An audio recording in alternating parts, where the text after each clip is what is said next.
अऊज़ु बिल्लाहि मिनश्शैतानिर्रजीम। बिस्मिल्लाहिर्रहमानिर्रहीम।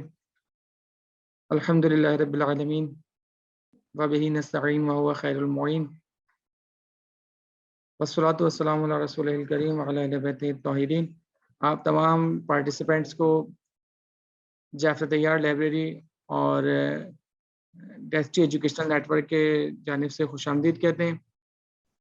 आज का ये सेशन हमने पाक फोर्सेस को ज्वाइन करने के हवाले से मुनक्किद किया है और अल्हम्दुलिल्लाह इस वक्त हमारे पास बहुत सारे आर्मी के ऑफिसर्स मौजूद हैं कि जो आपको इस हवाले से गाइड करेंगे। फोर्सेस के ऑफिसर्स हैं जो गाइड करेंगे।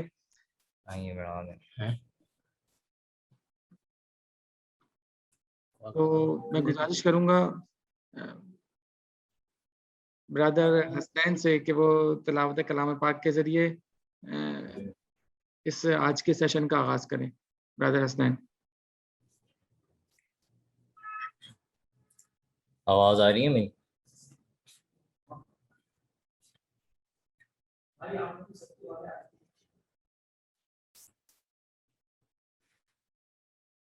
अऊज़ु बिल्लाहि मिनश शैतानिर रजीम।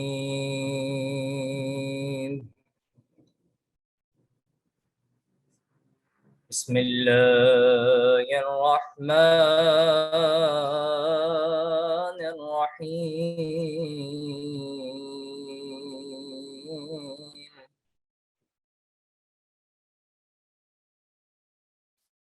अल्हम्दुलिल्लाहि रब्बिल आलमीन।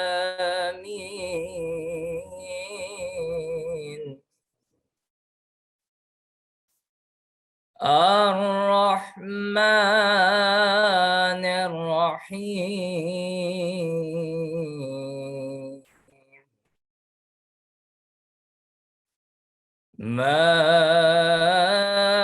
मालिकि यौमिद्दीन।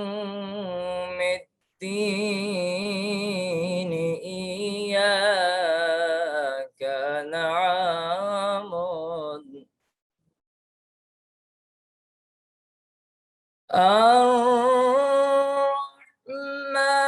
अर्रहमानिर रहीम। मालिकि यौमिद्दीन। इय्याका नअबुदु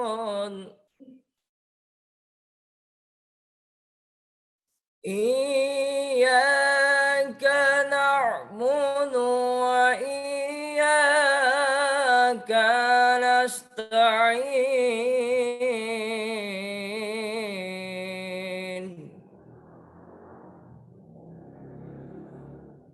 इहदिनस सिरातल मुस्तकीम।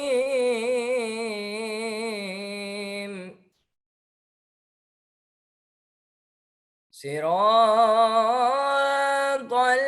लज़ीना अनअमता अलैहिम गैरिल मग़ज़ूबि अलैहिम वलद्दॉलीन।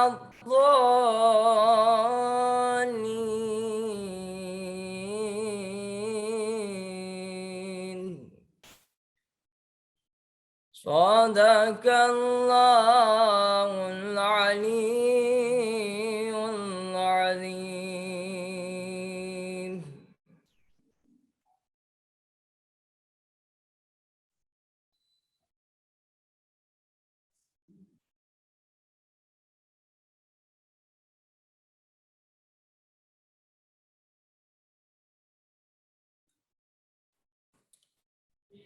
एक मरतबा आवाज़ बुलंद सलावत। अल्लाहुम्मा सल्लि अला मुहम्मद व आले मुहम्मद। नात के चंद अशार पेश कर रहा हूँ, समाअत फरमाइएगा। एक मरतबा आवाज़ बुलंद तर सलावत। अल्लाहुम्मा सल्लि अला मुहम्मद व आले मुहम्मद। ज़मीं मैली नहीं होती, ज़मन मैला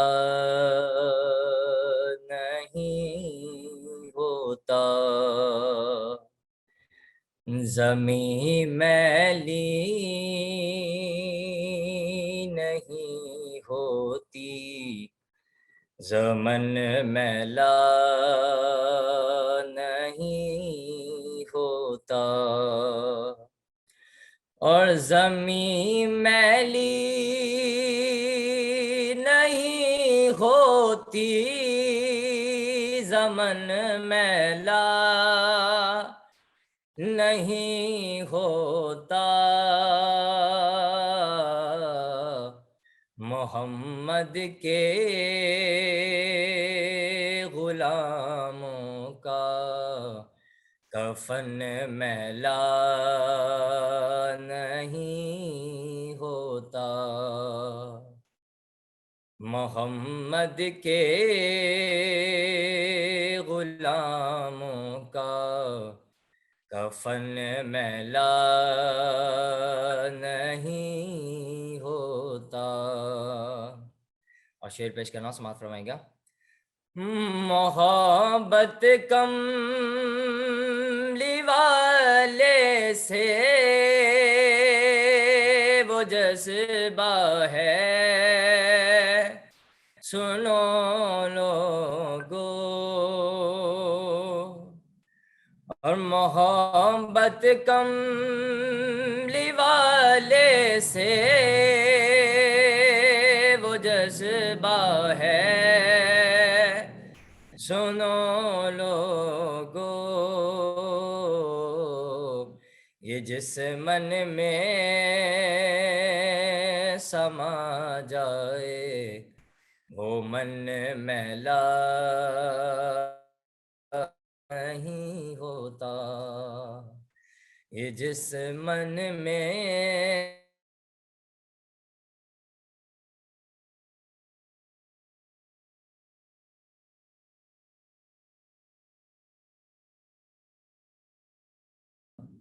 मोहम्मद के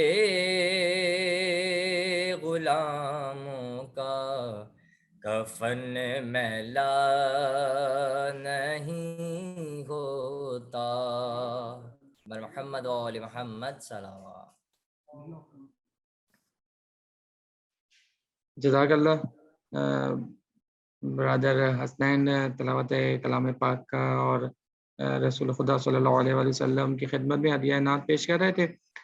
बहुत खूबसूरत अंदाज में पेश किए, हम शुक्रगुजार हैं। जैसा कि मैंने पहले बताया था कि हमारे पास अल्हम्दुलिल्लाह कुछ इस वक्त हाजिर सर्विस मिलिट्री से और पाकिस्तान नेवी से ऑफिसर्स मौजूद हैं कि जो आपको पाकिस्तान नेवी में रिक्रूटमेंट और इसके बाद फर्दर आगे जो कैरियर है उसके बारे में गाइड करेंगे। तो मैं जो ना मज़ीद हाइल नहीं होऊंगा, टाइम जो है ना वो बहुत ज़्यादा आपका नहीं लूँगा, और मैं डायरेक्ट गुजारिश करूँगा। इस वक्त हमारे साथ मौजूद हैं मिस फातिमा सादिक अली। आप लेफ्टिनेंट कमांडर हैं पाकिस्तान नेवी में। जनवरी 2011 में आपने कमीशन किया और इस वक्त आप जो है एज अ लेफ्टिनेंट कमांडर अपनी जिम्मेदारियां सर अंजाम दे रही हैं और साथ में आप पाकिस्तान नेवल एकेडमी से ट्रेंड भी हैं। तो I would like to invite Miss Fatima Sadiq Ali to discuss her experience and address the all participants. Miss Fatma Sadiq Ali. Thank you.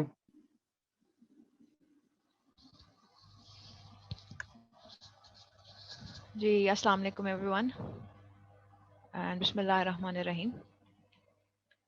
My name is Lieutenant Commander Fatma Sadiq Ali and I'm working in Pakistan Navy. And before I start, I'd like to share a small video with all of you. I got commissioned in January 2011 and I've been serving for the past 11 years. I have a small video to share regarding Pakistan Naval Academy and its routine, and I would like to share it with all of you.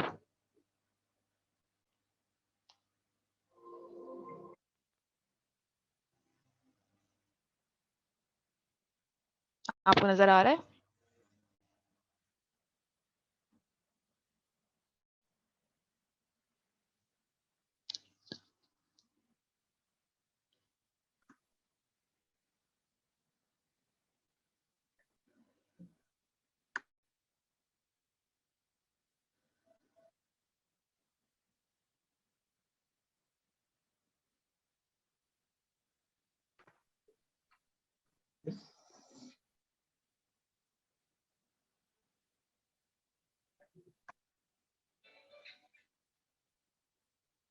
अस्सलाम वालेकुम। नहीं आ रही?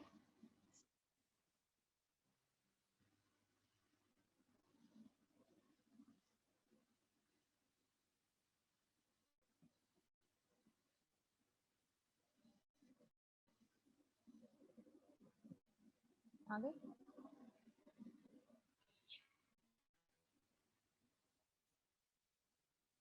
Okay.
Audio है, audio चल रही है इसमें? मुझे नहीं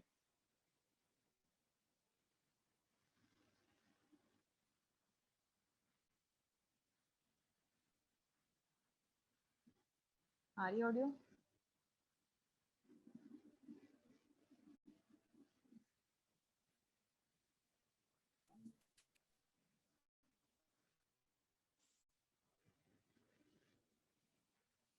आ रही।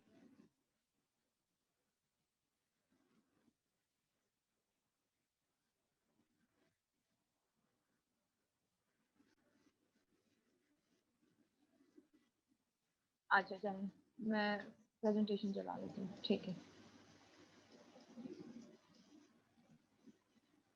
चलें, आपको ये नज़र आ रहा है अब आप लोगों को प्लीज़?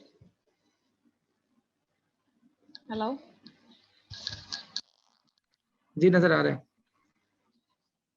अच्छा जी, ये एक छोटी सी प्रेजेंटेशन है पाकिस्तान नेवी के ऊपर। सॉरी वो वीडियो शेयर नहीं हो रही है प्रॉपर्ली। मैं आपको थोड़ा सा पाकिस्तान नेवी का बैकग्राउंड बता दूं, क्या होता है, किस तरह ट्रेनिंग होती है, एंड उसके बाद फिर आपके जो भी क्वेश्चन आंसर्स होंगे मैं उनके सवाल जवाब के जवाब दे दूंगी।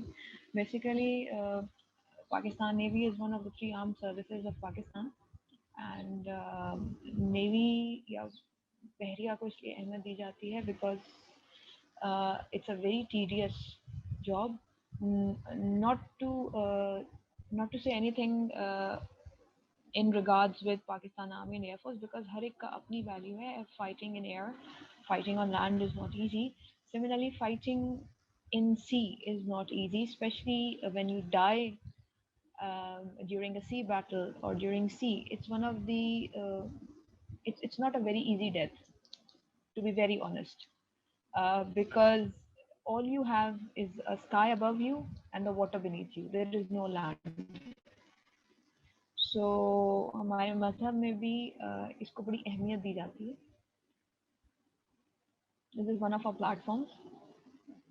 This is my scheme of presentation. I'll discuss the maritime trade and its importance to you, and what is the role of Pakistan Navy and how you can be selected in Pakistan Navy. So the aim of the presentation is to brief you about Pakistan Navy and its selection procedure and schedule. And I'm sure all of you understand with the ongoing CPEC project as well that seas have their own importance. And right now it has become extremely essential that we harvest the oceans. And Pakistan has a substantial coastline around 712 kilometers miles, and we should be using it very properly, not only for protection and sea trade but also for developing our maritime resources. In fact, we are the only nation in the world with an EEZ twice the size, which is not normally allotted. Continental shelf hamari twice the size hai, and we are the only country in the world to win that case. Shipping की importance दुनिया में बहुत ज़्यादा है. If you can't trade through land or through air, then the other only route available to you is through shipping. And Muslims have been always ahead in trading through ships, through boats. During ancient times भी दरिया के ज़रिए trade होता था. इसके बाद पानी की जंगों में आप लोग हिस्ट्री में पढ़ेंगे कि the role of the Ottoman Empire fought great battles. You must have heard of Barbarossa. He was a great Turkish admiral, a great naval officer who fought wars with the Byzantine Empire and with the Christians.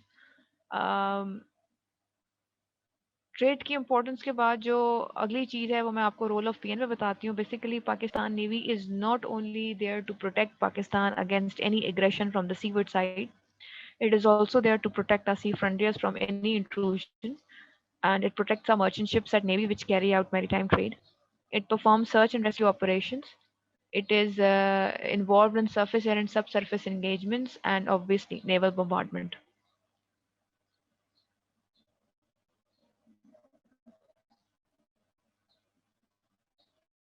These are some of our platforms that are on board right now. इसमें हमारे officers and sailors serve करते हैं. We also have a naval air arm. We serve on 4 different dimensions. It's a 4-dimensional force. We serve on land, in the sea, under the sea, and in air.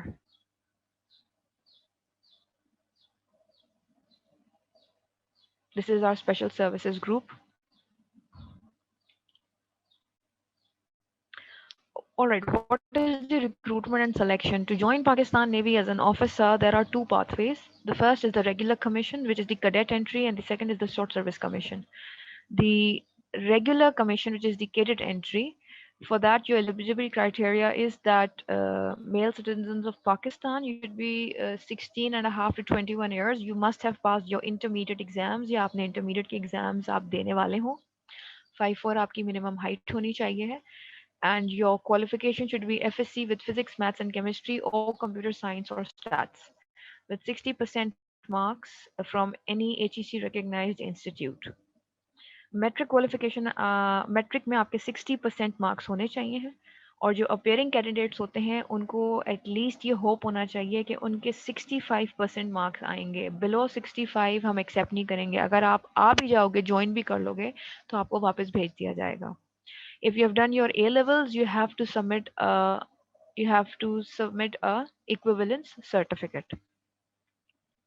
If you're joining through the short service commission, which means that you have studied your bachelor's or you have completed your master's degree, could be male and female citizens of Pakistan as per the advertisement. Ad छपता है Daily Dawn में, Daily News में, Daily आप check कर सकते हैं इन नवाए वक्त वगैरह में. Age limit is up to 27 years. Qualification is 16 years of education with at least 60% marks or 2.5 CGPA. But please keep in mind that obviously the topmost, the cream of the cream would be taken. So try to get good marks and try to get a good percentage and a good CGPA. These are the branches that can be offered to you. It all depends on the requirement at that time. Sometimes even these branches are not offered. It depends which billets are open, which seats are open, और आपको उनके against उस ad के through आप apply कर सकते हैं. How do you want to register? You'll have to register it online. This is the website www.joinparknavy.gov.pk. You have to go online. You have to fill out your form with a valid NIC number or your passport number or your Wayform number, and you will be issued an admit card, after which you will have to go through a very long process. It is slightly long. It takes around 4 to 5 months. And if you clear the papers and your initial medical, then you will be selected for ISSB. That's Inter-Services Selection Board. Once you clear ISSB, you will be asked to join Pakistan Navy depending on the merit list that is released. Before I open the question answer session, this saying is very important, that please try to understand that you are not joining Pakistan Navy or Army or Air Force as a career. Please do not be fascinated by it. it is something charming. It is something very, very compelling. But if you're not interested in being right, and if you are not upright yourself, if you have if you have any other motive except for serving Pakistan, please don't come. We need people who are true to the service. We need people who are true to this country. There is no room for biasness. There is no room for your personal opinions. There is no room for criticism from your side. You are here to serve. If you're not willing to serve, if you're not here for Pakistan, then my sincere advice is that please don't join the services. If you're not up to physically, if you're not up to it mentally, if you think you do not have the strength, then this career is not for you. If you are joining it only for earning money or being successful in life, then don't venture into it. It is only for people who are willing to lay down their lives, sacrifice their family life, sacrifice their professional life, sacrifice their time, their efforts, their life, either on the line, on board a ship, on board a platform, or otherwise. Because इस service में sincerity के अलावा और कुछ नहीं चलता है. तो अगर आप अपने आप से, अगर आप सर्विस से आप अपराइट नहीं हैं, आप ऑनेस्ट नहीं हैं, आप ट्रू नहीं हैं, तो फिर ये करियर बहुत, ये जो फील्ड है ये बहुत अच्छी है. It is definitely an adventure, but it is very tough. So it is a very tough job. Only do it if you think you are up to it. If you cannot take on challenges, if you are not a team player, if you are not good at decision making, then don't come into it. So this is all from my side, and I'm opening the house for questions and answers now.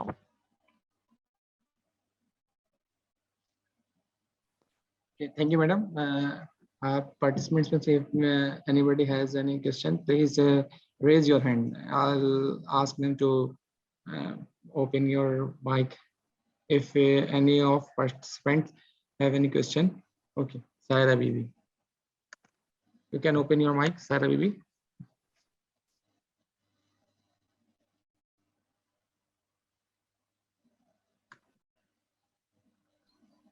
Ji please. Assalamu alaikum. Bye Sam. Walaikum assalam. Ma'am, my question is that how can I join the Navy if I am from the medical background? I have done Form D, so just tell me about that. Is it suitable for me? आप मुझे please देखिए, medical background में 2 different options होते हैं. मैं वो भी clear कर दूं फॉर मेल्स एंड फीमेल्स. आप ज्वाइन कर सकते हैं if you have just cleared your MBBS और आप सिंपल आपकी क्वालिफिकेशन है और आपने जो है वो अपना हाउस जॉब शुरू कर दी है या अभी आपकी हाउस जॉब शुरू होने वाली है. तो एक ऑप्शन आपके पास ये होता है. दूसरा ऑप्शन आपके पास ये होता है कि आप FCPS पार्ट 1 क्लियर करके स्पेशलिस्ट बन जाएं और उसके बाद आप ज्वाइन कर लें. ठीक है जी. तो basically if you are joining after passing your MBBS, ad के थ्रू ही आपको बताया जाएगा कि we need simple GDMO. GDMO stands for General Duty Medical Officer. इसमें आपकी ट्रेनिंग होती है पाकिस्तान नेवल एकेडमी में और उसके बाद आपके पास स्पेशलाइजेशन का मौका होता है. परसेंटेज मैंने आपके साथ शेयर की है and you must have 65% and above, 60% and above. You will be joining in the special short service commission. And जो दूसरा ऑप्शन है आपके पास वो है कि if you are a specialist, आपने स्पेशलाइजेशन कंप्लीट कर ली है तब आप ज्वाइन कर सकते हैं. एंड उसमें फिर आपको जो स्पेशलाइजेशन एडवर्टाइज होगी, you have to apply through that particular specialization, through that particular advert. Twice a year, यानी साल में 2 दफा इसका एड आता है एंड उसमें स्पेशलाइजेशंस या विदाउट स्पेशलाइजेशंस के लिए, सिंपल GDMOs के लिए इन्फॉर्म किया जाता है कि क्या रिक्वायरमेंट है, मेल्स चाहिए, फीमेल्स चाहिए, या अगर स्पेशलाइजेशन चाहिए तो कौन सी फील्ड चाहिए. Ma'am, I want to ask that basically I have done Form D. So I am pharmacist. So is there any vacancy for the pharmacist or just for the MBBS doctor or SBS doctors? देखिए मैंने आपको अभी बताया कि you'll have to look at the advert. It depends on the advertisement that's being published. अगर उसमें pharm D का requirement है और आपकी वो एज लिमिट बनती है, आपकी उतनी परसेंटेज है, तो आप ज्वाइन कर सकते हैं. अगर आप देख उसके बाद आपको ऑनलाइन ही अप्लाई करना पड़ेगा. अभी वैकेंसीज ओपन नहीं हुई हैं इसकी. मैं ये कर सकती हूँ कि as soon as the vacancy is published, I can share it with the concerned persons over here, जो यहाँ पे हैं seniors, and they can share it with you. Okay, ma'am. Thank you so much. Thank you. Ji Shahryar, you can on your mic. अस्सलाम वालेकुम. वालेकुम अस्सलाम. वालेकुम सलाम. जी, तो मेरा एक क्वेश्चन था कि मैं अगर आर्मी बैकग्राउंड से नहीं हूँ, मैं जाऊँ तो उसका कोई इशू होता है या मार्क्स वगैरह होता है सिलेक्शन में, या कोई डिफरेंस नहीं है विदाउट आर्मी और क्या आप मुझे समझा दें? अच्छा जी, what exactly do you mean by army background? Can you hear? I heard that my friend was gone to giving the test. He told me it was some kind of marks they're giving us in ISSB due to army background. No, In there is no such family, thing. someone is Let in me army. just clarify it over here for everyone. There is no such discrimination. All right? Please आप ये बात अपने दिमाग से All निकाल are दीजिए. equals. Everyone, all participants over here. There is no such thing कि अगर आपका आर्मी बैकग्राउंड नहीं है तो आपको नहीं लिया जाएगा या आपके मार्क्स कम आएंगे. What you do, what you perform, what your marks are, what your personality is.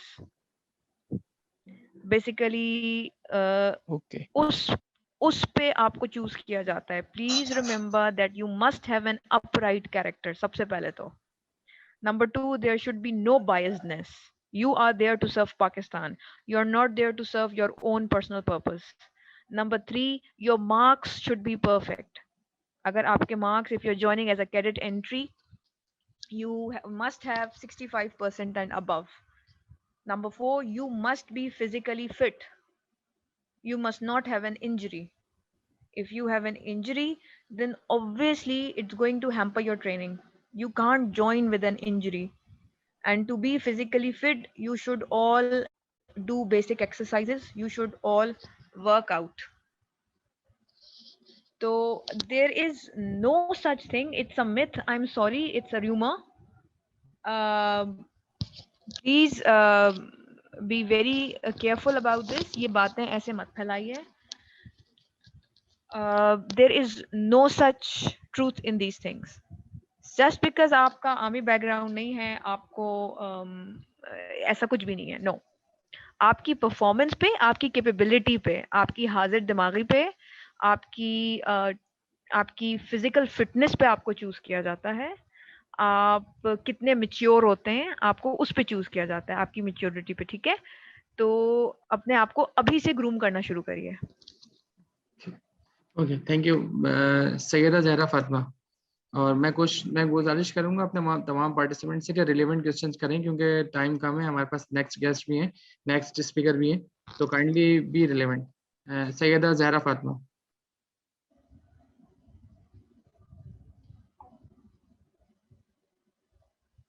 Syeda Zahra Fatima, you can on your mic.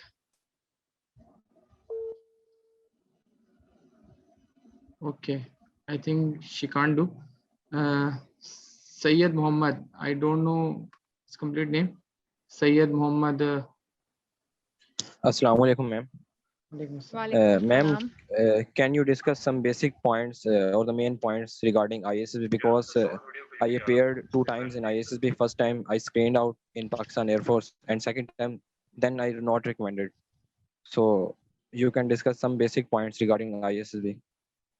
Thank you. देखिए जी, इट वुड डिपेंड अपॉन, अगर आप ट्वाइस आपको आपकी स्क्रीनिंग हो चुकी है So it would depend on how many marks you have scored and what was your physical performance over there, what was your psychological performance over there, and what did you do wrong. वो तो आप खुद अपना मुहासबा कर सकते हैं. I can't tell you. First time you applied for Pakistan Air Force? Hello? His mic is off right now. Hello? Okay, you can on your mic. Hello? Please, Sayyid Muhammad. Yes, ma'am. First time apply Pakistan Air Force, and second time then apply in same course, Pakistan Air Force, Air Defense. अच्छा, आपने Pakistan First air force time. में first time apply किया था air defence. तो आप ISS भी आपका first time हुआ था या second time? First time ISSB आपने में मैं आईएसएस screen out दिया हो है? गया था. Yes, ma'am. 2 times दिया. ठीक है, उसकी कोई रीजन आपको बताई गई? First time तो मैं screen out आप हुआ खुद था. बताइए कि आपसे कहाँ आप स्क्रीन आउट कैसे हो गए? मैम मेरा कोई टेस्ट रीजन जो हुआ होगी ना? था वर्बल, नॉन वर्बल और मैकेनिकल एप्टीट्यूड, वो तो मेरा सही हुआ था. मुझे लग रहा नहीं था कि मैं स्क्रीन आउट होऊंगा. बाकी सेकंड टाइम जब मैं ISSB देने देखिए, गया देयर उस is time. Always a reason for screening out. मैं आपको एक बात बताऊं, Yes, there is ma'am. Always a reason for screening out. बाकी जितने पार्टिसिपेंट्स हैं, मैं उनके लिए भी बता दूं कि जब आप आर्मी, नेवी, एयरफोर्स में अप्लाई करते हैं तो आपका रिटन टेस्ट होता है. रिटन टेस्ट अगर आप क्लियर करते हैं तो उसके बाद आपका एक इनिशियल मेडिकल होता है. इनिशियल मेडिकल टेस्ट होता है जो आपने क्लियर करना होता है. अगर आप इनिशियल मेडिकल क्लियर करते हैं तो आपको आईएसएसबी के लिए फॉर्म्स इशू किए जाते हैं. आपको फिर आईएसएसबी के लिए बुलाया जाता है. अदरवाइज आप पहले ही स्टेज में रुक जाते हैं. ISSB is the ultimate test. ISSB में आपके फिजिकल टेस्ट्स भी होते हैं, प्रोफेशनल भी होते हैं, साइकोलॉजिकल भी होते हैं. At any stage you cannot fall short of any point over there. Otherwise आपको स्क्रीन आउट कर दिया जाएगा. साइकोलॉजिकली भी आपको टेस्ट किया जाता है, फिजिकली भी आपके से करवाए जाते हैं. आपसे आपके सब्जेक्ट के हिसाब से भी बात की जाती है. आपके इंटरव्यूज कंडक्ट किए जाते हैं. आपका टीम वर्क देखा जाता है. So there are many aspects. It's a multivariate task going on in ISSB. So there must be some reason जहाँ पे and let me be very clear, जो participant होता है, जो कैंडिडेट होता है, उसको खुद से अंदाजा करवा दिया जाता है या हो रहा होता है कि वेयर एम आई लैगिंग, मैं कहाँ मेरे अंदर कमी रह गई है या मैं कहाँ मेरे अंदर वीक पॉइंट है. या तो आप उसको कवर कर लो, वहां पे आप उसकी तैयारी करके जाओ प्रॉपर. ठीक है, आप उसको कवर करो, आप उसके लिए मेहनत करो. Number 1. Number 2, without any reason, without merit list बनती है, मैं ये भी बता दूं. देखें, और विदाउट एनी रीजन आपको कभी भी स्क्रीन आउट नहीं किया जाएगा. If you are saying you have been screened out, then there must have been some reason, some point, and only you can understand that better. Only you might have some points in your mind कि मैं यहाँ पे lag behind कर गया था या ये मुझसे properly task नहीं हुआ जिसकी वजह से मुझे screen out किया गया है. लेकिन तमाम कैंडिडेट्स के लिए प्लीज आपका इनिशियल रिटन टेस्ट होगा. रिटन टेस्ट के बाद आपका इनिशियल मेडिकल होता है. इनिशियल मेडिकल के बाद आपको आईएसएसबी के लिए इनवाइट किया जाता है. आपको फॉर्म्स दिए जाते हैं. Please be very careful that you do not have any injury. Please be well prepared for all the tasks that are put up to you, psychological, emotional, physical. ठीक है जी.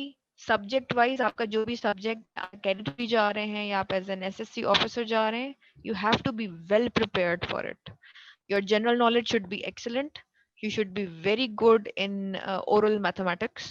You should have some idea about team planning, task planning, okay?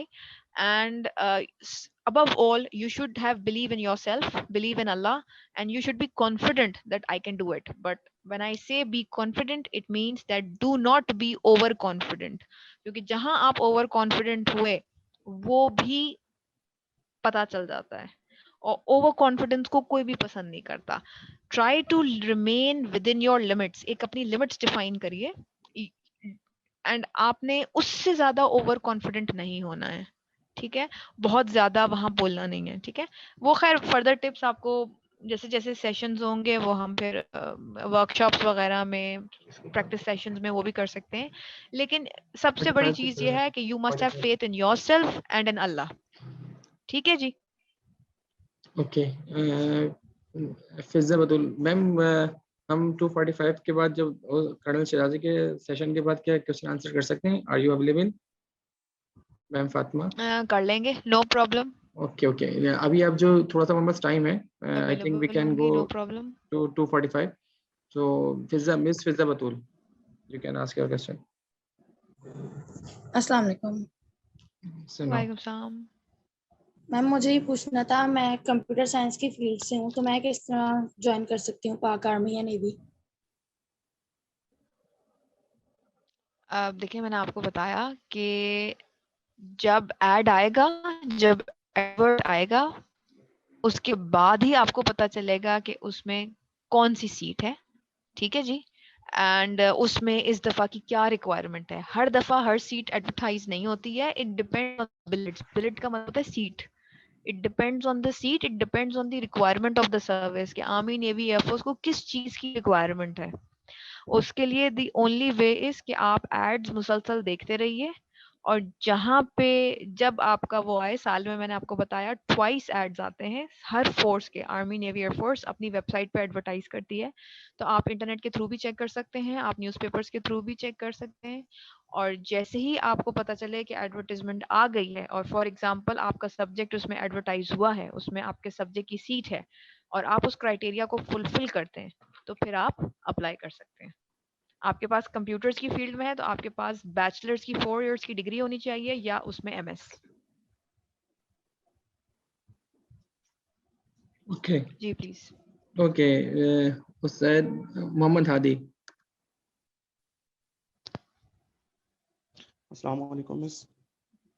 वालेकुम सलाम. Miss, ये initial level के ऊपर जो है वो हमारे पास किस तरीके से मार्क्स डिस्ट्रीब्यूट किए जाते हैं, ये बता दें, मतलब कि किस किस सब्जेक्ट से मार्क्स होते हैं और कितना उनका वेटेज होता है. और इसके अलावा शॉर्ट सर्विस कमीशन के अंदर जो है वो हमारे पास मास्टर्स अस्सलामुअलैकुम. और ग्रेजुएशन दोनों अप्लाई कर सकते हैं. सर ये देखिए, शॉर्ट सर्विस कमीशन में मैंने आपको बताया बैचलर्स, मिनिमम आपके पास 4 इयर्स का बैचलर्स होना चाहिए, वरना मास्टर्स डिग्री. ठीक है जी. 16 इयर्स ऑफ एजुकेशन. और आप लोगों को भी ये बात पता होगी कि अब 2 इयर्स की बैचलर्स डिग्री फेज आउट हो गई है. तो जिन्होंने एमएस किया हुआ है वो अप्लाई कर सकते हैं, या जिन्होंने 4 साल का बैचलर्स किया हुआ है वो अप्लाई कर सकते हैं. Number 1. Number 2, short service commission का जब आप पेपर देने जाते हैं, तो ऑब्वियसली आपसे इंग्लिश, जनरल नॉलेज, इंटेलिजेंस और आपका जो सब्जेक्ट रिलेटेड है, यानी आप अगर कंप्यूटर्स में है, मैथ्स में है, फिजिक्स में, उर्दू में है, डॉक्टर हैं, तो आपसे उसी फील्ड का पेपर लिया जाएगा. सही. कॉमन पेपर्स होते हैं general knowledge, current affairs, English और इंटेलिजेंस, और आपके सब्जेक्ट का पेपर होता है इनिशियल में. ठीक है. ओके, आई थिंक इस सेशन का टाइम जो है ना वो ओवर हो गया. तो I will thanks miss Fatima Sadiq Ali, who really did her well to guide the participants. मैं अब रिक्वेस्ट करूँगा, हमारे साथ कर्नल शिराजी हैं. आप ऑर्डिनेंस कॉलेज को हेड भी कर रहे हैं. So I request colonel Syed Mohammad Shirazi तो kindly guide the current participants about the recruitment and ISB in Pakistan Army. So I request Sir Colonel Shirazi, Syed Mohammad Shirazi. So can you on your mic?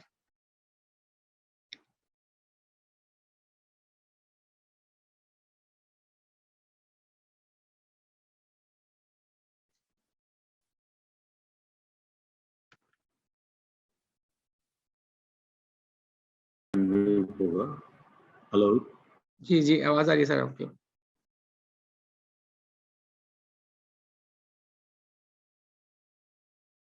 Hello sir Shirazi.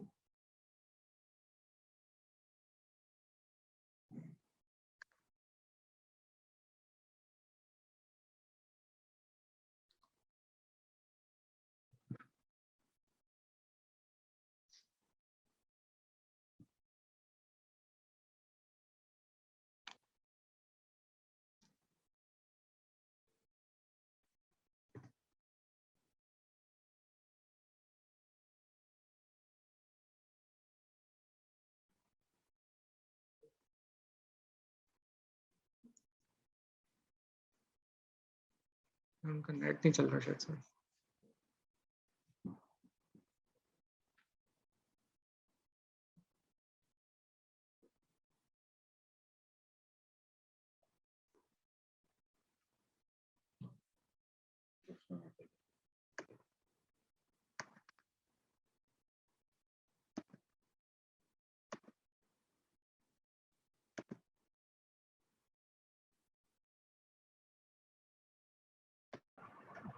Hello, am I audible?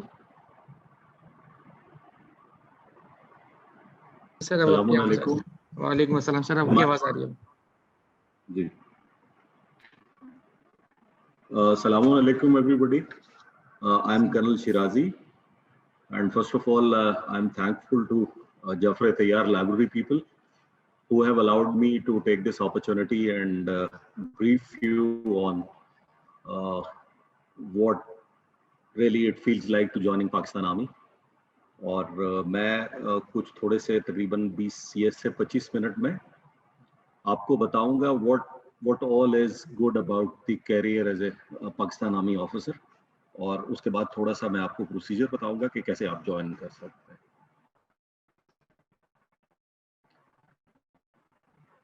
थोड़ा सा in comparison to as an officer या soldier, जब आप join करते हैं तो apart from the livelihood और एक प्रोफेशनल अपना काम करने के, you have lot of greater aims to serve, और ये प्रॉबेबली मैं समझता हूँ कि बहुत बड़ा डिफरेंस है बाकी जॉब्स में और पाकिस्तान आर्मी की जॉब में, कि यहाँ आपके पास एक बहुत बड़ा एम होता है साथ जो आपके चलता है, एंड एम इज कि आप पाकिस्तान को सर्व करते हैं, पाकिस्तान की जो बॉर्डर्स हैं उनको डिफेंड करते हैं, टेरिटोरियल बॉर्डर्स को और साथ इडियोलॉजिकल बॉर्डर्स को, और ये बहुत बड़ा आपको पर्पस मिलता है, और इस पर्पस के तहत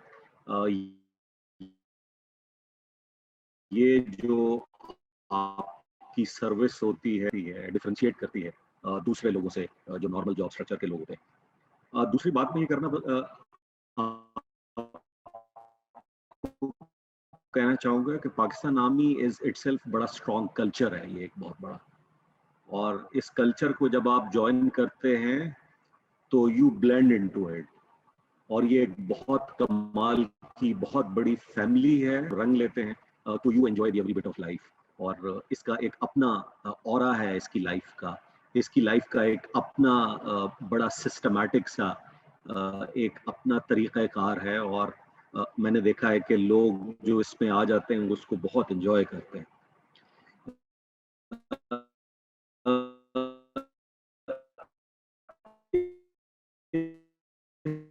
इसमें बहुत ज़्यादा रेस्पेक्ट है, ये है, और मैं इन कंपैरिजन बात कर रहा हूँ कि बहुत ज़्यादा रेस्पेक्ट और डिवोशन है, आपकी सेल्फ रेस्पेक्ट का बहुत ख्याल रखा जाता है, आपकी इंटेग्रिटी का बहुत ज़्यादा ख्याल रखा जाता है, और यहाँ हमारे फौज में ये बात मशहूर है कि until unless you have your self respect intact, you can never be a good officer or a soldier। तो यहाँ आपकी थ्रू आउट ग्रूमिंग और थ्रू आउट जो आपकी प्रोफेशनल लाइफ है उसमें आपकी रेस्पेक्ट को टॉप प्रायोरिटी पर रखा जाता है, बिकॉज हम अपनी रेस्पेक्ट के लिए, अपने मुल्क की रेस्पेक्ट के लिए, अपने दीन की रेस्पेक्ट के लिए लड़ते हैं और उसी के लिए मरते हैं, so respect is on the top. उसके बाद जो मैं इसका एक बहुत बड़ा एज बताऊंगा बाकी प्रोफेशंस के ऊपर, वो ये है कि इसमें बहुत ज़्यादा ट्रांसपेरेंसी है मिलिट्री के सिस्टम में, और बहुत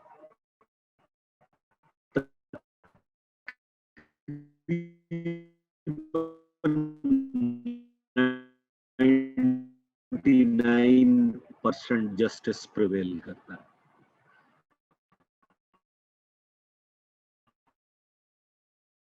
नॉन मिलिट्री बैकग्राउंड से ताल्लुक रखने वाले बच्चे even they rise to the level of the chief of the army staff, specially Pakistan का एनवायरनमेंट। हमारे एक चीफ ऑफ आर्मी स्टाफ थे general Kayani, he was son of a soldier, एक सिपाही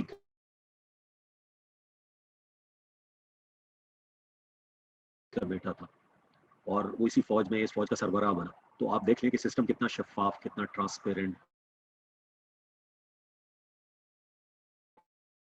और कितना जस्ट। तो ये इसकी एक बहुत बड़ी स्ट्रेंथ है। इसमें आपको किसी किस्म की बंदी, इस तरह की तमाम चीजों से बिल्कुल आपके के ऊपर, अपनी एबिलिटी के ऊपर और अपनी परफॉर्मेंस चलते हैं। एक और मैं चीज एडवेंचरस इन अ सेंस के, मैं इस वक्त चप्पा पाकिस्तान का मैं देख चुका हूँ, और पाकिस्तान के मतलब गिलगित के पहाड़ों से लेकर और चमन, क्वेटा, गवादर, कराची, ये फाटा, पुराना फाटा, मतलब name any area and I have been part of it. आप पाकिस्तान को इस तरह जानते होते हैं कि जैसे आप अपने घर जानते होते हैं। और इसमें आपको पता है पाकिस्तान में कितनी वैरायटी ऑफ सीजन्स हैं, कितनी वैरायटी ऑफ नेचर है, तो आप समझ सकते हैं कि कितना मैंने ऐसी ऐसी जगहें और ऐसी ऐसी खूबसूरत जगहें और ऐसी ऐसी कमाल के सीनिक्स और ऐसी कमाल की एक्टिविटीज़ की हुई हैं कि अगर वक्त होता तो मैं आपको बताता कि जो किसी भी और प्रोफेशन में ऑलमोस्ट इम्पॉसिबल है, आप अफोर्ड ही नहीं कर सकते उनको। एक और मैं चीज़ इसमें जो आपको बड़ी अच्छी बताना चाहूँगा वो ये है कि ये जिस तरह मैंने आपको पहले बताया कि आर्मी एक पूरा कल्चर है, ये एक पूरी फैमिली है, तो इसमें इवन फौज के पास आपके आफ्टर रिटायरमेंट प्लान्स हैं। They even take care of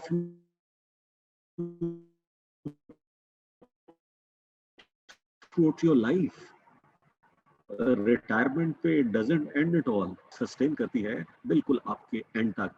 और वो कहा जाता है हमारे फौज में कि once a soldier is always a soldier. तो आप जब इस फैमिली में आ जाते हैं तो this family takes care of you till end. उसके बाद जो मुझे इसमें एक और बड़ी चीज़ अच्छी लगी वो ये अच्छी लगी कि जो बाकी प्रोफेशंस में शायद नहीं है कि आप फिजिकल फिट रहते हैं by the virtue of the nature of job, और आपकी इतनी अटेंशन टुवर्ड्स फिजिकल फिटनेस आपकी रहती है और आपका इतना कंसर्न रहता है बिकॉज ये आपकी एक प्रोफेशनल रिक्वायरमेंट भी है फिजिकली फिट रहना। तो ultimately as compare to rest of the people आप अपने पीयर्स से बहुत हेल्दी, बहुत फिट होते हैं और एक बड़ी क्वालिटी लाइफ आप गुजार रहे होते हैं। उसके बाद मैं पर्क्स एंड प्रिविलेजेस की बात करूं तो मतलब मेडिकल फैसिलिटीज़ जो आपको मिलिट्री में अवेलेबल हैं वो मेरे ख्याल में कहीं किसी और प्रोफेशन में अवेलेबल नहीं है। आपके लिए, आपके बच्चों के लिए, आपके पेरेंट्स के लिए फ्री मेडिकल है। और इसी तरह एजुकेशन का और ब्रॉट अप का आपके बच्चों का बहुत एक कॉम्पैक्ट और बड़ा कॉम्प्रिहेंसिव इंटीग्रेटेड सिस्टम है हर कैंट में। हमारे अपनी आर्मी पब्लिक स्कूल्स का एक चेन है, क्लब्स हैं, बच्चों की एंटरटेनमेंट की बहुत सारी एक्टिविटीज़ हैं।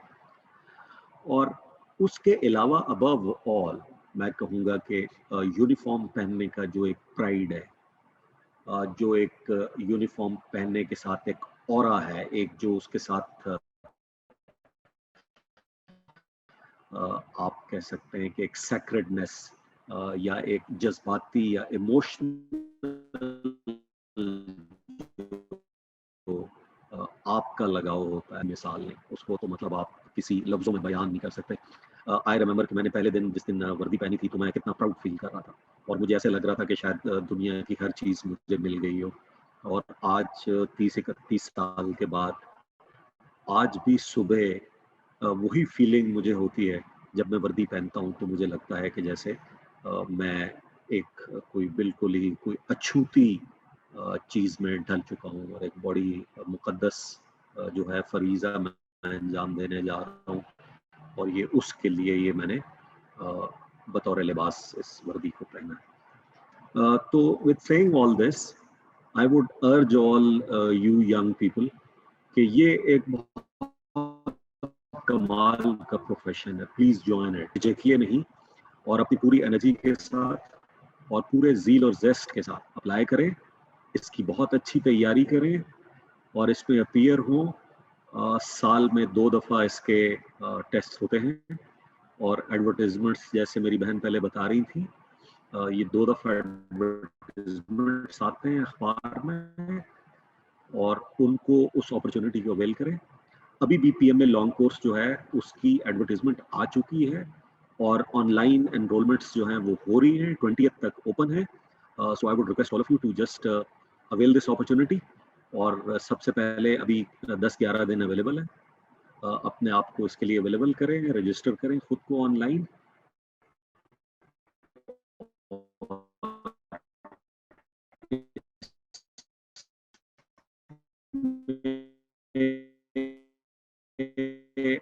मैं इसमें एक वेबसाइट है join, JOIN, join PAK Army .gov.pk ये वेबसाइट है, आई रिपीट सारा इकट्ठा लिख के .gov.pk। इसके ऊपर आप जाएं, ऑनलाइन रजिस्ट्रेशन हो रही है। और कराची के जो आप तमाम लोग हैं, आप कराची और हैदराबाद 2 सिलेक्शन सेंटर्स हैं। सदर के करीब है जो यहाँ कराची में सिलेक्शन सेंटर है, और हैदराबाद में भी इसी तरह कैंट में है। आप इन दोनों जगहों पे इनिशियल टेस्ट के लिए अपीयर हो सकते हैं। और एज लिमिट्स मैंने आपको बताई है कि लॉन्ग कोर्स के लिए बताता चलूँ कि इस फ्रॉम 17 ईयर्स टू 22 ईयर्स। इस एज ब्रैकेट और ये जितनी बाकी मुख्तलिफ जो इसकी शराइत और जवाबित हैं, इंटरमीडिएट होना चाहिए आपको लॉन्ग कोर्स के लिए। लॉन्ग कोर्स एक रेगुलर कोर्स है जो हर 6 महीने के बाद एडवर्टाइज होता है। 2 साल की इसमें कैडेट्स ट्रेनिंग करते हैं और उसके बाद पास आउट होते हैं और पहला रैंक अपना लगाते हैं एज ए सेकंड लेफ्टिनेंट,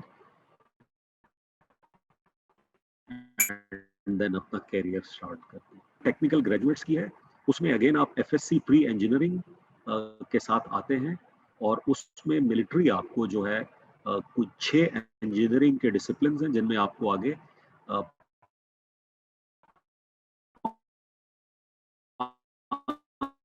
5 साल की ट्रेनिंग कराती है, जिसमें 4 साल की डिग्री और 1 साल की पीएमए की मिलिट्री ट्रेनिंग। तो ये आप एज ए इंजीनियर डिसिप्लिन हैं जो हम खुद नहीं करवाते, उनके लिए हम डायरेक्ट, तो वो जो है स्ट्रीम वो भी एडवर्टाइज होती रहती है। उसमें फॉर एग्जांपल हम MBAs लेते हैं, हम फाइनेंस के लोग लेते हैं, हम टेक्सटाइल इंजीनियरिंग के लोग लेते हैं, और इस तरह के 5-7 और डिसिप्लिन हैं। जिस तरह मेरी बहन पहले बता रही थी, दिस इज रिक्वायर्ड बेसिस कि जो हमें डिसिप्लिन्स चाहिए होते हैं, आर्मी वो अनाउंस करती है और उस पर रिक्रूटमेंट्स होती है। तो ये बेसिक जो इसकी क्राइटेरिया है वो है कि 55% मार्क्स होने चाहिए आपके FFSC में 5 के, और उसके बाद इनिशियल टेस्ट होता है। इनिशियल टेस्ट के बाद आपका इनिशियल मेडिकल होता है, फिजिकल टेस्ट होता है। फिजिकल टेस्ट लोग डरते हैं, वो बहुत ज़्यादा नहीं होता। 1.6 किलोमीटर आपको भगाया जाता है जो 8 मिनट्स में आपने क्लियर करना होता है। और अगर आप गली मोहल्ले में ग्राउंड में क्रिकेट खेलते हैं, थोड़ा बहुत भागते भूगते हैं, तो ये आप आराम से कर लेते हैं। उसके बाद आपको 3 चिनअप्स करने होते हैं, पुशअप्स 15 करने होते हैं, और इसी तरह 20 सिटअप्स करने होते हैं। तो ये बड़ी एक फिट बंदे के लिए बड़ी नॉर्मल चीज़ है, you can just go through. उसके बाद ISSB होता है, ISSB यहाँ कराची में भी होता है। तो इस वक्त बहुत डिटेल में तो बात नहीं हो सकती, लेकिन आप लोगों में से जितने लोग इंटरेस्टेड हों ज्वाइन करने में, मैं उनको मज़ीद डिटेल अपनी जो है उनको मज़ीद मैं तैयारी करवा सकता हूँ। मैं उनको details, I'll love anybody consults me on this। मेरा नंबर काइंडली नोट कर लें, 0321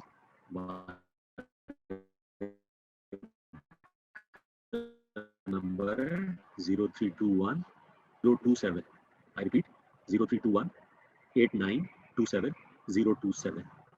तो इस पे इंडिविजुअली आप मुझे कांटेक्ट कर सकते हैं, कोई भी क्यूरी हो किसी किस्म की। I answer you. करीब के जो लोग मुझसे मिल सकते हैं, मैं आपको तैयारी भी करवा सकता हूँ। I love doing that.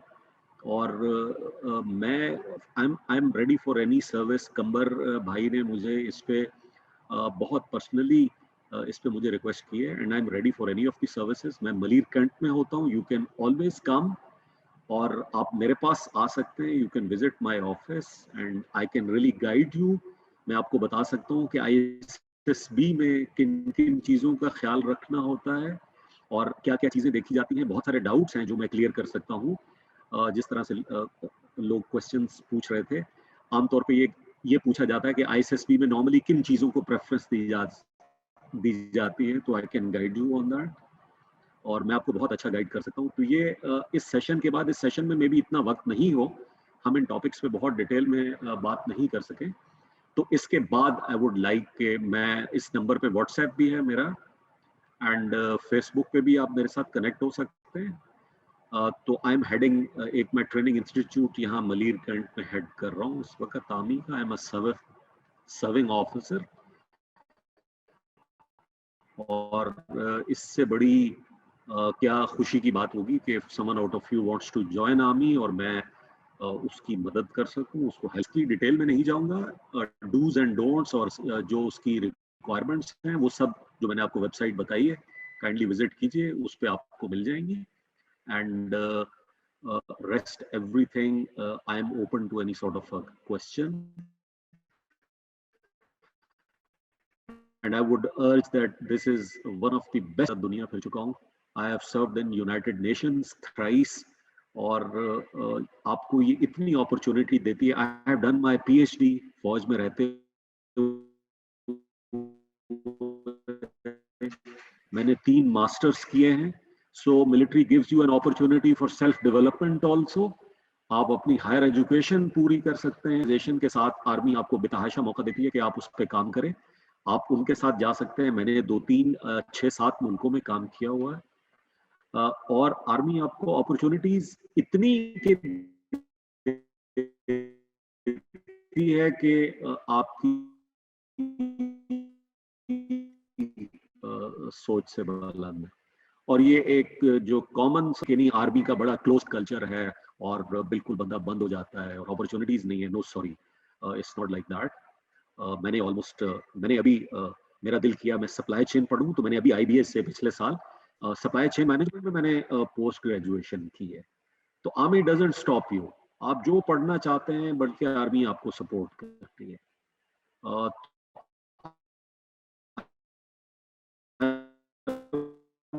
would love that all of you should join us, or really a great profession to be in.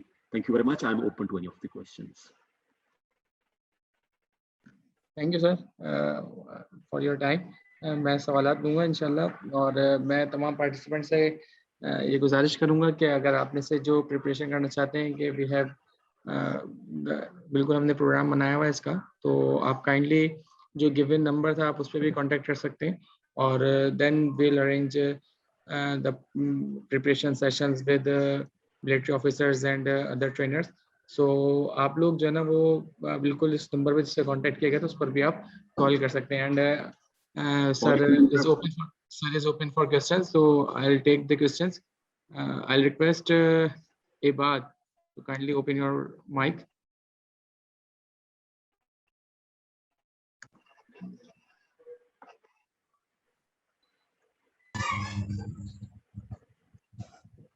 Hello, अस्सलाम वालेकुम।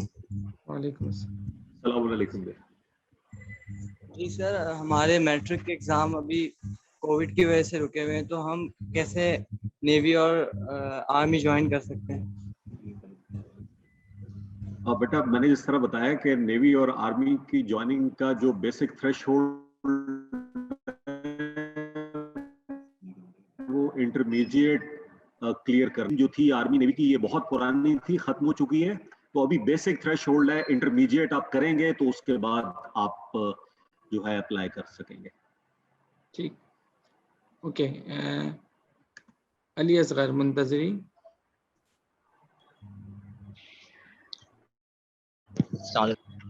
वालेकुम अस्सलाम। सर मैं कह रहा था ये TCC जो अभी कोर्स आया था, मैं सेकंड ईयर में हूँ अभी, और TCC कोर्स आया था इसमें, इसके बाद मतलब TCC वापस हर 6 मंथ के बाद आता है या?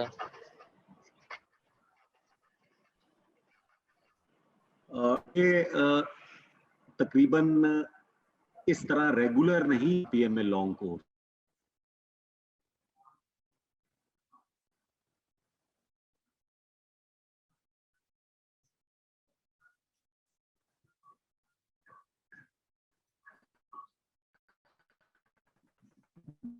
बट जनरली ये हर 6 महीने के बाद 6 मंथ अपॉर्चुनिटी मिलेगी अगले कोर्स में।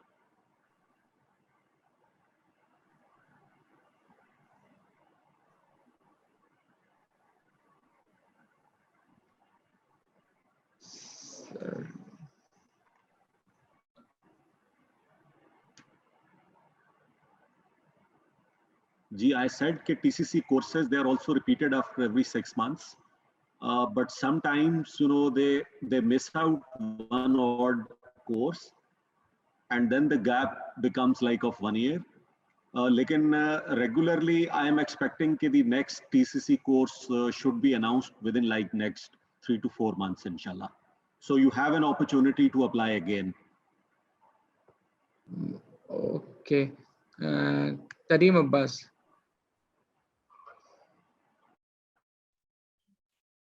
अस्सलाम वालेकुम सर। वालेकुम अस्सलाम। नंबर शेयर कर दें। जी। Hello, Tareem Abbas. Do you have any question?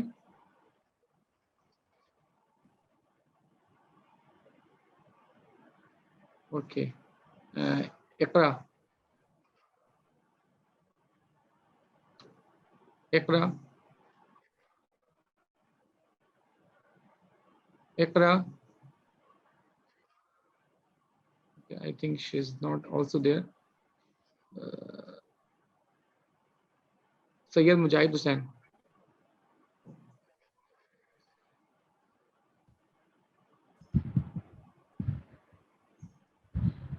अस्सलाम वालेकुम सर, आवाज आ रही है? जी जी आ रही है। सर वो वेबसाइट का नाम बता दें। सर वो वेबसाइट का नाम बता दें आप इसमें और नंबर भी बता दें। Join Pak Army, JOIN join PAK Pak Army इकट्ठा लिखा हुआ है, joinpakarmy.gov.tk। सर अब नंबर बता दें। 0321 89 27027।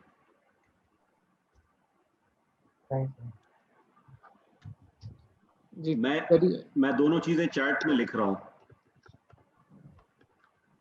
ओके। तरीम अब्बास, आप तरीम अब्बास अपना माइक ऑन करें।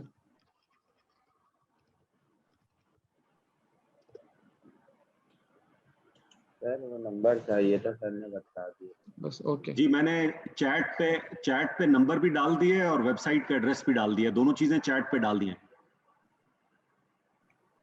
ओके बिस्मा।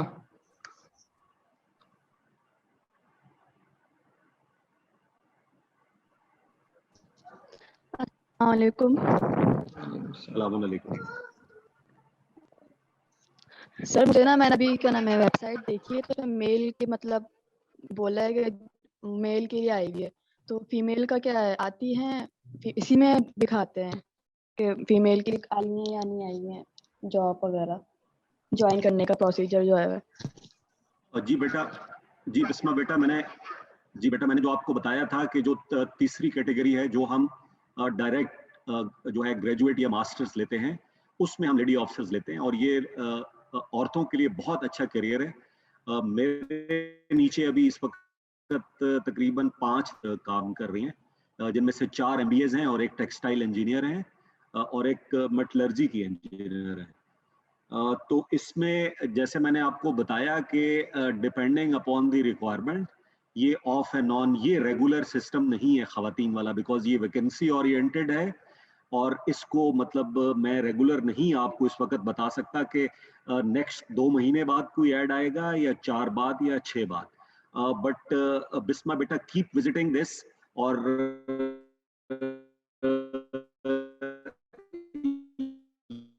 ये 3-4 महीनों के गैप से ये आएगा इंशाल्लाह, और ये बहुत बड़ी अपॉर्चुनिटी है and you must apply for that. इस वक्त नहीं है कोई ऑफरिंग में, बट आई एम श्योर कि 3-4 महीनों में इसका ऐड भी लगेगा इंशाल्लाह।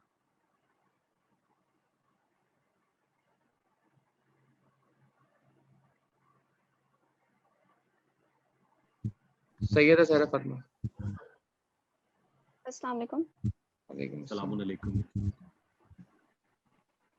Sir, my question is that if I've done my intermediate from with ICOM, so is it possible to join Pakistan Army? And if it isn't possible, तो आप मुझे गाइड कर सकते हैं कि मैं फर्दर क्या स्टडी करूं, कौन से प्रोग्राम से बैचलर्स करूं कि जिसके थ्रू मैं ज्वाइन कर सकूं पाकिस्तान आर्मी? आप मुझे थोड़ी सी गाइडेंस दे सकते हैं? Thank you. Zahra beta, first of all, I must tell you that in the long courses, we do not have female cadets. हमारे जो लॉन्ग कोर्सेज होते हैं रेगुलर, जैसे मैंने आपको बताया अभी एक एडवर्टाइज हुआ है, तो उसमें नहीं आते। तो अगर आप as a lady officer if you want to join, तो you have to be masters कम से कम, ताकि आप जो डायरेक्ट ग्रेजुएट्स हैं उनमें जो आते हैं उनमें आप आ सकें, उनमें अप्लाई कर सकें। और ये जो मैं अभी बिस्मा से बात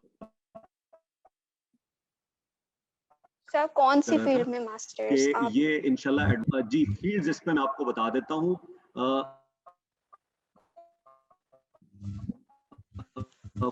MBA finance. Sir kindly please repeat कर दें, आवाज आपकी आ नहीं रही है तो ये पार्टिसिपेंट तक पहुंच नहीं रही। Kindly please repeat. ये इस वक्त मेन फील्ड चल रहे हैं। और दूसरा हमारी टीचिंग साइड होती है, उसमें तकरीबन तमाम सब्जेक्ट्स की lady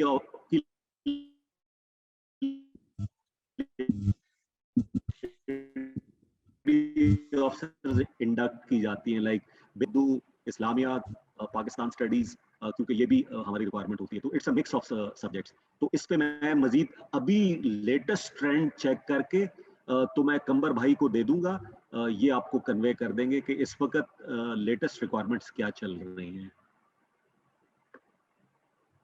thank you sir.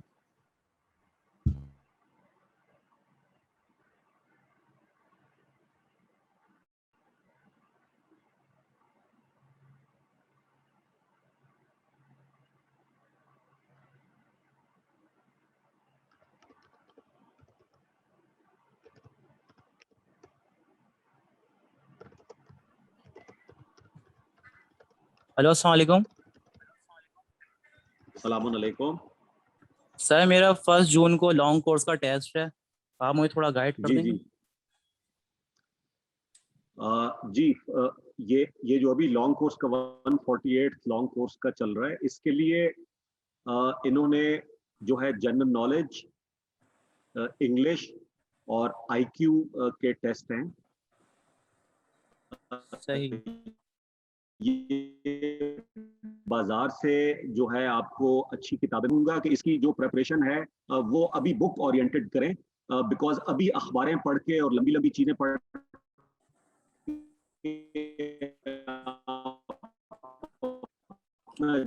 Knowledge उस तरह से इम्प्रूव नहीं कर सकते। अभी प्रेजेंट अफेयर्स चल रहे हैं, मुख्तलिफ पॉलिटिकल अफेयर्स और इकोनॉमिक अफेयर्स कंट्री के और इंटरनेशनली, इनका आपको पता होना चाहिए। मिसाल के तौर पे ईरान और अमेरिका की न्यूक्लियर डील कैंसिल हो चुकी है, तो ये आपको पता होना चाहिए कि ये न्यूक्लियर डील किस किस के दरमियान थी। इस तरह के जो लेटेस्ट पिछले 2 या 2-2.5 साल के जितने इवेंट्स हैं, पॉलिटिकल और इकोनॉमिकल और सोशल इवेंट्स हैं, इनका आपको पता होना चाहिए। तो ये मेरे ख्याल में अगर आप बाजार से कोई अच्छी बुक्स ले लें तो उनमें ये इकट्ठी एक जगह आपको तमाम चीज़ें मिल जाती हैं। और इसी तरह इंटेलिजेंस टेस्ट जो होते हैं उनकी तो प्रैक्टिस बहुत लाजमी होती है, उनकी बुक्स भी बाजार में अवेलेबल हैं, वो आप प्रैक्टिस कर लें। बाकी तो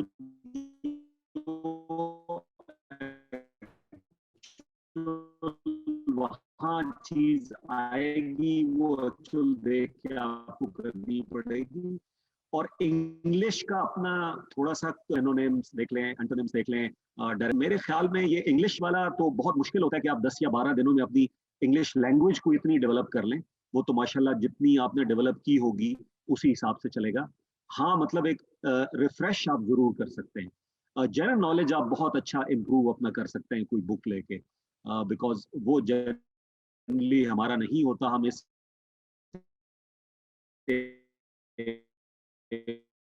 एज में, जिस एज में आप हैं, अखबारें खूब करें। इंग्लिश जो को फ्रेशन अप करें, बिकॉज वो उतनी इम्प्रूव नहीं हो सकती 10-12 दिनों में, उसको फ्रेशन अप करें। और ये जो IQ टेस्ट हैं, इनके काइंडली बुक्स लेके इनको जरूर, इनकी एक कंप्लीट एक डिफरेंट मैकेनिक्स होता है कि कैसे आपने उस फिगर को समझना है और कैसे आगे चलना है, तो वो जरूर आपने लाजमी करना है। तो मैंने बहुत इंपॉर्टेंस दी है एक जनरल नॉलेज वाले एस्पेक्ट को और एक आपकी IQ टेस्ट के जो एस्पेक्ट है, बिकॉज ये दोनों नए एस्पेक्ट्स होते हैं आपकी एज में, इन पे तवज्जो देनी जरूरी है। मोहम्मद हादी। अस्सलाम वालेकुम सर। वालेकुम अस्सलाम। सर मेरा सवाल ये था कि आप मतलब लॉन्ग कमीशन से आए थे या शॉर्ट सर्विस कमीशन से आए? जी बेटा, मैं हमारे ज़माने में हम मजाक में उसको कहते थे लॉन्ग कमीशन, बिकॉज मैंने ज्वाइन किया था 87 में और उस वक्त आर्मी ने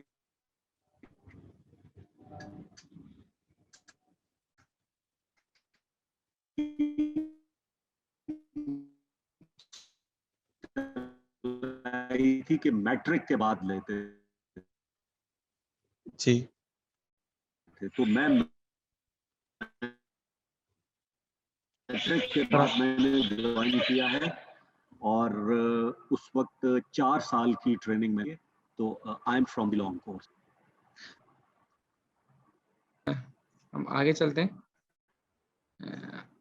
अनिका जदी, अनिका जदी। वालेकुम अस्सलाम। सर मैंने अपनी डिग्री 2020 में अभी कंप्लीट की है, जो कि जर्नलिज्म में थी। तो सर मैं कैपेबल हूँ आर्मी ज्वाइन करने की। और सेकंड क्वेश्चन ये है कि क्या क्राइटेरिया होता है?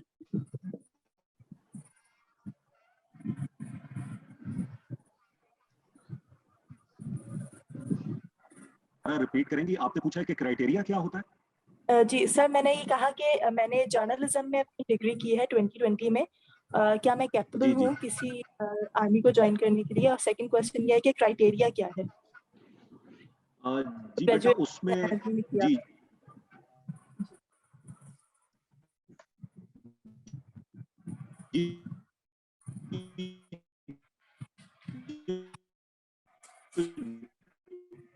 जो जर्नलिज्म की स्ट्रीम की खवातीन है, उनका हम ये रिलेशन डिपार्टमेंट जो है वो इन टीम को और लड़कों को, और वो इनके मेन हेड ऑफिस में जीएसयू के साथ है रावलपिंडी में, वहाँ इंटर्न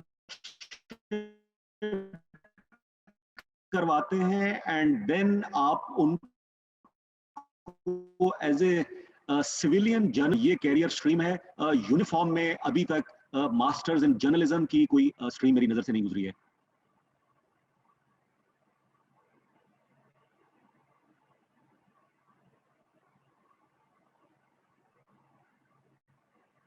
अली अब्बास।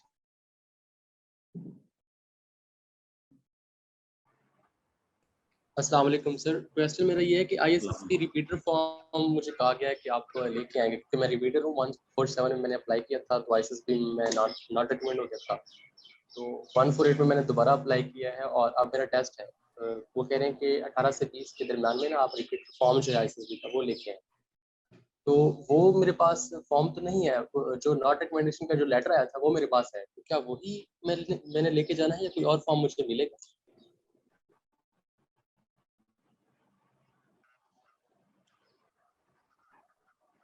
लेके जाएं, और उस पे वो आईएसएस भी आपने किन डेट्स में दी थी?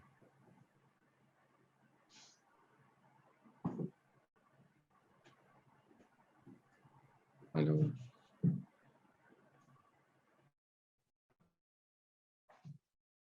हेलो,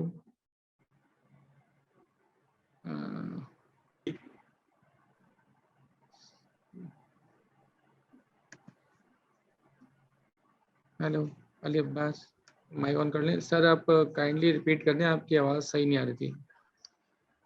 जी मैंने कहा कि अगर आप आईएसएसबी के रिपीटर हैं तो आपको जो नॉट रिकमेंडेड या डेफरमेंट जो लेटर मिला है आईएसएसबी से, उसके अलावा तो कोई आपके पास चीज नहीं होगी। आप एसबी में अपीयर हुए थे, ताकि वहां जब वो आपके पर्टिकुलर्स वगैरह लिखेगा तो आप उसको बता सकें कि किन डेट्स में आपने कहाँ आईएसएसबी दी थी, और ये लेटर साथ चाहिए होगा। इसके अलावा मैं नहीं समझता कि किसी चीज की जरूरत होगी। Right sir. ओके, सायरा बीबी। अस्सलाम वालेकुम sir.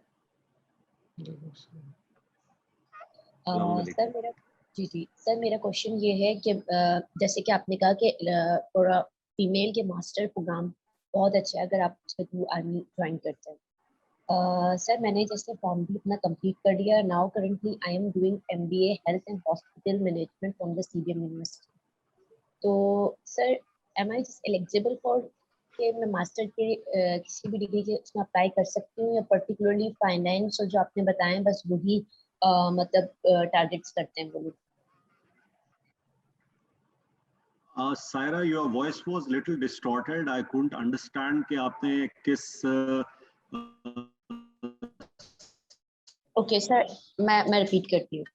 Now I am audible sir? Team में मास्टर्स किया है. Can you please repeat? Yes sir, मैं रिपीट करती हूँ. Now I am audible? Yes sir. Sir मैंने जब रिसेंटली मास्टर कर रही हूँ हेल्थ एंड हॉस्पिटल मैनेजमेंट में फ्रॉम सीपीएम यूनिवर्सिटी से. तो sir you just told us कि आपने मास्टर्स के बताया कि भाई जो पीक प्रैक्टिस में फाइनेंस और ये सब, तो हेल्थ एंड हॉस्पिटल मैनेजमेंट भी है उसमें या नहीं?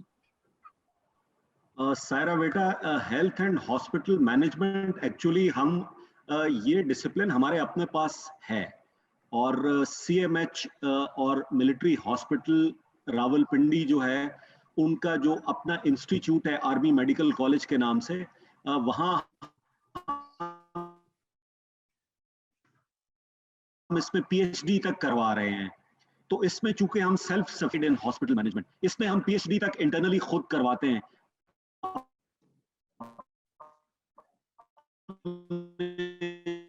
जो हमारे डॉक्टर्स होते हैं, जो हॉस्पिटल होते हैं, स्पेशलिस्ट के अलावा, वो इसमें मास्टर्स करते हैं, एमफिल करते हैं, पीएचडी करते हैं, एंड देन वो हॉस्पिटल मैनेजमेंट में आगे जाते हैं. और हमारे सीएमएच और हॉस्पिटल्स जो होते हैं उनको कमांड वही डॉक्टर्स करते हैं. तो इसमें चूंकि हम खुद ये प्रोग्राम पूरा चलाते हैं पीएचडी लेवल तक का, तो इसमें इस वजह से सारा बेटा हम बाहर से लोग इसमें नहीं लेते हैं.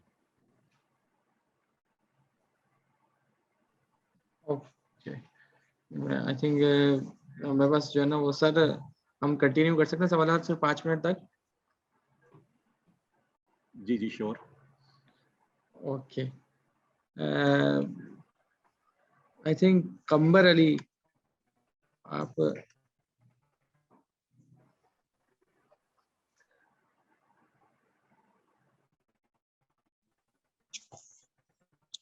अस्सलाम वालेकुम सर.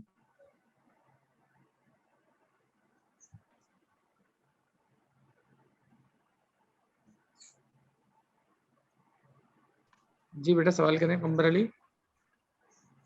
अस्सलाम वालेकुम, आवाज आ रही है आपको? जी जी आ रही है. सलाम अलैकुम. सर मेरा क्वेश्चन ये था कि आई एम उर्दू स्पीकिंग, और उर्दू स्पीकिंग में ये बात मशहूर है कि उर्दू स्पीकिंग का आर्मी में नहीं होता है. यानी हमारे सर्कल से 3-4 उर्दू स्पीकिंग लड़कों ने आईएसएस भी अप्लाई किया लेकिन उनका नहीं हुआ, जबकि जिसमें से एक लड़का कैडेट कॉलेज मरी के भी पढ़े हुए थे. तो क्या ऐसा है कुछ? जी. ये ऐसे ही मिथ है. मैं थोड़ा सा अगर आप इसको ठंडे दिमाग से सोचें तो मैं इस पे आपको थोड़ा सा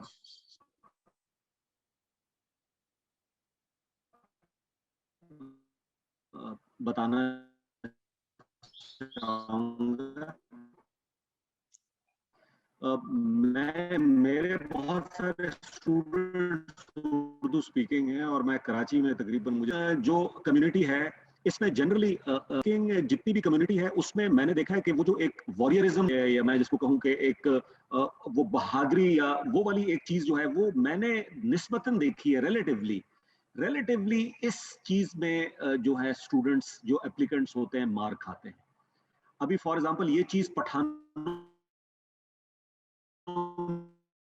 में बहुत ज्यादा है. अब एक पठान कैंडिडेट तो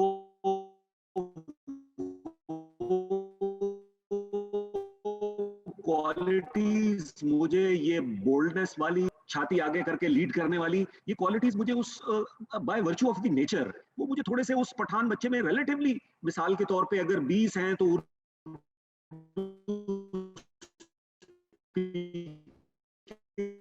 बच्चे में वो 15 या 16 के लेवल पे होते हैं. बाकी बिकॉज मैं खुद सिलेक्शन के इस प्रोसेस में रहा हूं, मैंने बहुत बच्चे सेलेक्ट किए हैं, वरना कोई लेबल नहीं है. देयर इज नो लेबल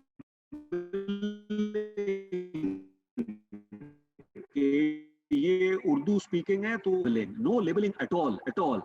ये प्योरली जो आपके जो आपके साइकोलॉजिकल और पर्सनालिटी एट्रीब्यूट्स हैं और उनकी बुनियादों पे हम रखते हैं। और हम कई दफा मतलब स्टूडेंट्स ऐसे होते हैं कि जो अपने कॉलेज, तो हम उनको फिर बताते हैं कि बेटा हमने स्कॉलर्स रखने हैं। तो ये भी कई दफा लोग कहते हैं कि जी मेरे एफएससी में इतने मार्क्स थे तो मैं सेलेक्ट हो गया। तो देखिए हमने प्रोफेसर्स नहीं रखने हैं, हमने तो एक वॉरियर रखना है, एक लीडर रखना है, एक हमने लीडर चुनना है कि जो कल 200-300 बंदे को पीछे लेके उनकी जानों की हिफाजत करे, उनको लेके आगे चले।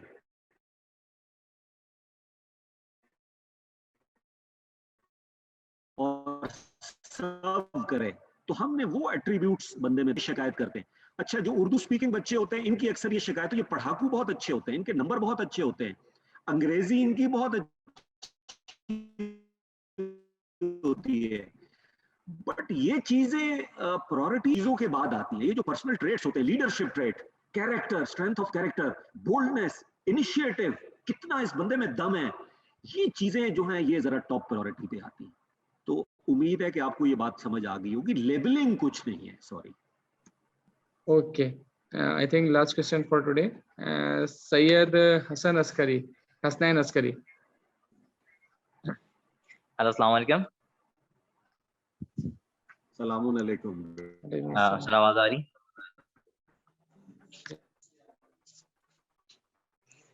सर मेरे 2 क्वेश्चन है। पहला क्वेश्चन ये है कि मुझे इससे रिलेटेड EMA 148 लॉन्ग कोर्स ये एक्चुअली होता क्या है? एक पहला क्वेश्चन ये था, और सेकंड था कि अभी जो हूँ मैं बैचलर्स कर रहा हूँ सॉफ्टवेयर इंजीनियरिंग में, 6th सेमेस्टर स्टूडेंट हूँ मैं।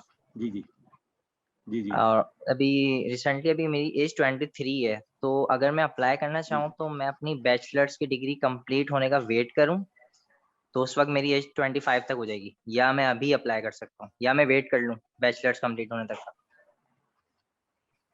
इस पे गाइड नहीं हसनैन, मैं आपको सजेस्ट करूंगा कि आप अपने इंटरमीडिएट की डिग्री बुनियाद पे आप अभी बेटा इसी वर्ड जो आपने पूछा, ये सीरियल नंबर है। पाकिस्तान जब बना था तो उस वक्त इंडियन मिलिट्री एकेडमी तो यहाँ शिफ्ट नहीं हुई थी, पाकिस्तान मिलिट्री एकेडमी बनी थी, और जो पहला कोर्स चला था उसको सीरियल 1 दिया गया था, 1 first PMA long course.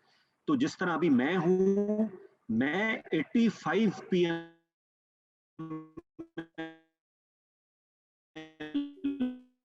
Long course का हूँ, मेरा 85 PMA लॉन्ग कोर्स है। तो ये सीरियल वाइज चलते, और अब जो है मेरा 85 सीरियल है लॉन्ग कोर्स का, और आप जिसमें जाएंगे वो 148 है। तो ये बेटा इसी तरह सीरियल नंबर डिपेक्ट करते हैं कि पाकिस्तान मिलिट्री एकेडमी ने इस नंबर का कोर्स एंट्री करने वाला है। ओके सर, इस कोर्स में मतलब होता क्या है? अगर मैं सॉफ्टवेयर इंजीनियरिंग से अगर बैकग्राउंड से आऊंगा तो इस कोर्स में एक्चुअली होगा क्या? मतलब अगर मैं टेस्ट क्लियर कर देता हूँ फिर फर्दर मोड क्या ऐसा होगा, वो बता देगा। सॉफ्टवेयर इंजीनियरिंग की बुनियाद पे अगर आप आना चाहते हैं तो उसमें फिजिकल फिटनेस टेस्ट की आप बात पूछ रहे हैं, वो मैंने आपको पहले अर्ज की है कि तकरीबन 1.5 किलोमीटर भगाते हैं और 7 पॉइंट कुछ फीट की वो आपने क्रॉस करनी होती है जंप लगा के, और वो मैंने आपको बताया कि अगर आप गली मोहल्ले में अच्छी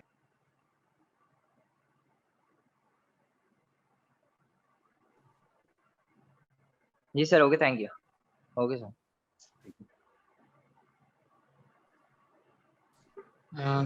थैंक यू ऑल। और सबसे ज़्यादा हम शुक्रिया अदा करेंगे मिस फातिमा सादिक अली का, जो पाकिस्तान नेवी से थी, एंड कर्नल सैयद मोहम्मद शिराजी का जो पाकिस्तान आर्मी से थे। सर मैं बहुत शुक्रगुजार हूँ आपका। यकीनन आपकी मसरूफियात बहुत ज़्यादा होती हैं, बट आपने टाइम निकाला and that is very honourable for us. तो मैं तमाम स्टूडेंट्स से भी मैं गुजारिश ये करूँगा कि हम इस सिलसिले को जारी रखेंगे, और हमारा फर्दर ये है कि जो इस कोर्स में अप्लाई करेगा, जो एलिजिबल है वो अप्लाई कर सकता है, तो हम उसकी प्रिपरेशन का भी कुछ इंतज़ाम कुछ जो है ना इंतज़ाम कर सकें। तो इसके लिए गुजारिश ये है कि आप में से अगर कोई ये इस कोर्स को अप्लाई करना चाहता है तो वो जो नंबर आपको जिससे आपको इसका लिंक दिया गया था, काइंडली उस नंबर पे रब्ता कर लें, व्हाट्सएप कर लें, या आपको जो ना व्हाट्सएप कर लें, आप रब्ता कर लें, मैसेज कर लें। तो उसके बाद इंशाल्लाह जो इसको प्रिपरेशन का सिलसिला होगा उसके बारे में आपको गाइड कर दिया जाएगा प्रॉपर। उसके वो जो मज़ीद उसके बारे में आपको अच्छी तरह गाइड कर दिया जाएगा। तो अगर आप में से जो भी एलिजिबल हैं उस कोर्स के बारे में अगर कोई इन्फॉर्मेशन चाहिए या आप अप्लाई करना चाहते हैं, अप्लाई करने के बाद आप प्रिपरेशन करना चाहते हैं, तो आप उस पर रब्ता कर लें। इंशाल्लाह आपको मज़ीद भी उसके बारे में गाइडेंस फराहम कर दी जाएगी। सो हम इस सेशन का अख्ताम करते हैं। हमारा सेशन जो है अल्हम्दुलिल्लाह अच्छा रहा।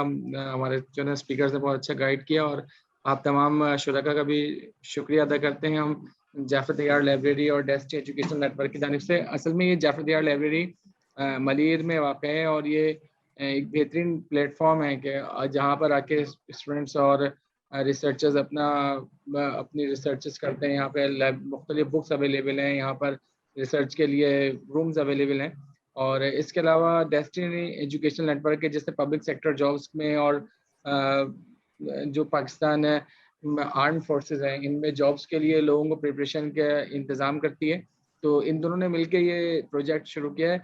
इंशाल्लाह ये आप लोगों के लिए फ्रूटफुल रहेगा आगे जो भी अप्लाई करना चाहते हैं। तो आई वुड रिक्वेस्ट कि अगर आप में से कोई करना चाहते हैं तो वो काइंडली रब्ता कर ले, हम उसको प्रॉपर गाइडेंस फराहम कर देंगे। तो मुझे इजाज़त दीजिए इंशाल्लाह आप लोगों से मिलते हैं किसी नए सेशन में। तब तक के लिए अल्लाह हाफ़िज़।